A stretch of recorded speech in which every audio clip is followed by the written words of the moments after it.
Para saudara, kita sekarang memfokuskan diri pada fase oral, usia 0 sampai 2 tahun.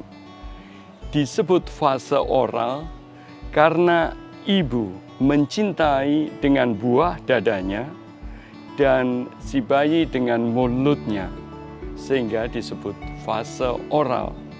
Yang akan dicapai di dalam fase ini adalah kepercayaan dasariah. Dan kalau tidak tercapai, ekstrim kirinya ketidakpercayaan dasariah.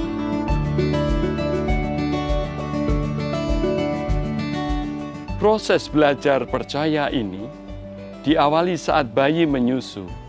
Ketika bayi menyusu, lalu ada kehangatan, pertemuan dua wajah, kata-kata manis, dan suara yang menenangkan batin bayi.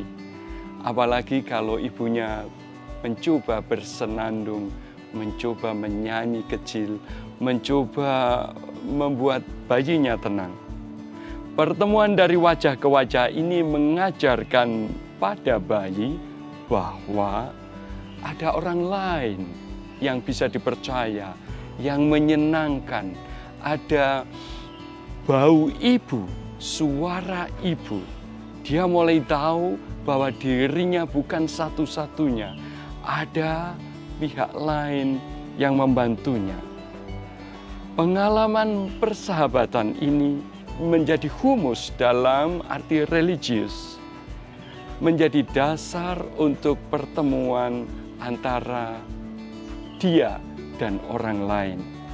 Jadi suasana menyusui bagi bayi itu seperti suasana berdoa.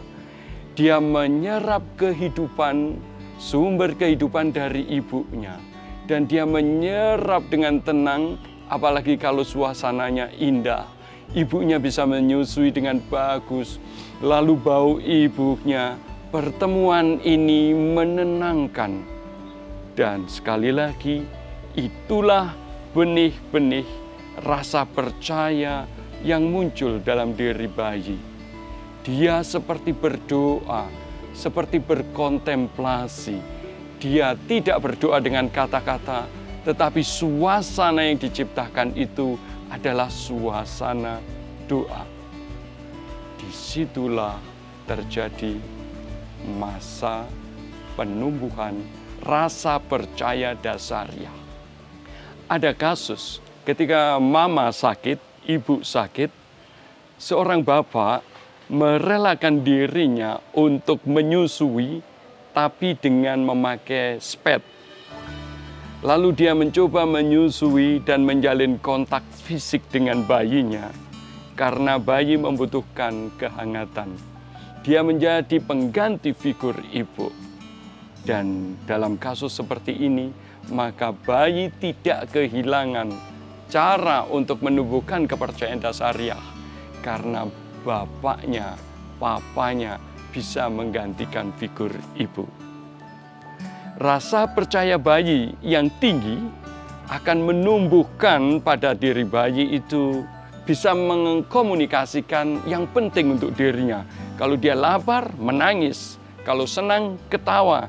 Kalau butuh sesuatu, teriak. Semakin bayi itu hidup, itu menunjukkan bahwa kebutuhannya terpenuhi. Semakin bayi memperoleh cukup kehangatan, sentuhan, persahabatan, semakin bahagia bertumbuhlah rasa percaya dasariah. Ini saya artikan sebagai gizi psikologis. Semakin mudah dia menjadi memberi sebab dia mengalami cinta dari ibunya, cinta yang cukup. Semakin mendapatkan cukup makanan, air susu, tidur nyenyak, nyaman, akan menguatkan pertumbuhan jasmani dan tingkat kecerdasannya. Saya menyebut gizi jasmani. Dalam konteks spiritual, ibu atau pengganti ibu adalah sumber kehidupan. Dia simbol kehadiran Tuhan. Semakin suasana hangat, sering dirasakan bayi, maka rasa kepercayaan mudah tumbuh. Juga nanti kepercayaan pada Tuhan, bayi menyusu seperti sedang berdoa. Banyak orang sulit merasakan kehadiran dan kasih Tuhan dalam hidupnya karena pengalaman berelasi dengan figur orang tua buruk. Karena itu, seorang ibu yang mengerti, dia akan memakai suasana menyusui, menggendong itu sebagai suasana mencintai. Karena bayinya tidak mengenal Tuhan. Ibu adalah kehadiran Tuhan yang lain.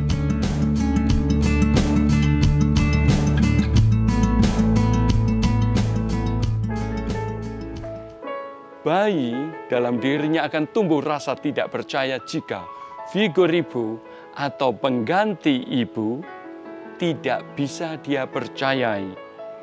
Itu bisa karena keberadaan si bayi hanya dijadikan beban saja, dianggap beban. Banyak sekali anaknya, lalu dia menganggap itu beban semuanya. Bayi merasakan, atau bayi sering diabaikan. Ketika dia menangis, ketika dia diabaikan begitu saja. Atau saat menyusui mengalami banyak kekerasan. Ketika ibu menyusui, tiba-tiba bapak marah seenaknya.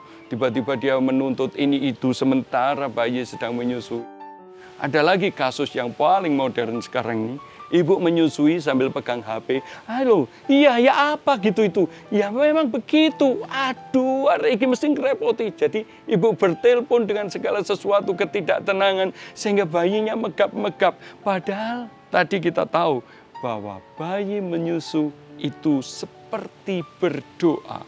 Dia menyerap kehidupan. Tetapi mama yang tidak mengerti, dia menyusui sambil omong banyak, sambil musik, sambil marah-marah. Sehingga bayi tidak sempat lagi berdoa. Seperti hatinya menjadi kacau. Disitulah benih-benih ketidakpercayaan dasariah. Bayi menjadi takut, pencuriga.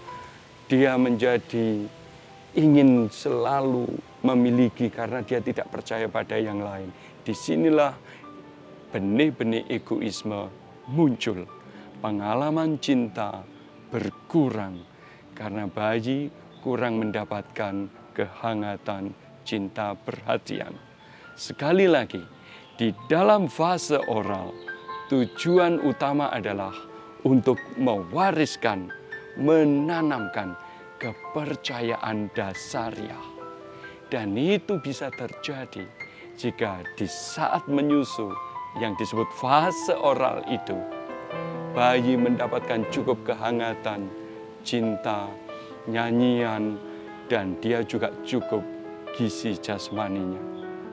Itulah tugas ibu untuk mewariskan cinta Tuhan di fase oral.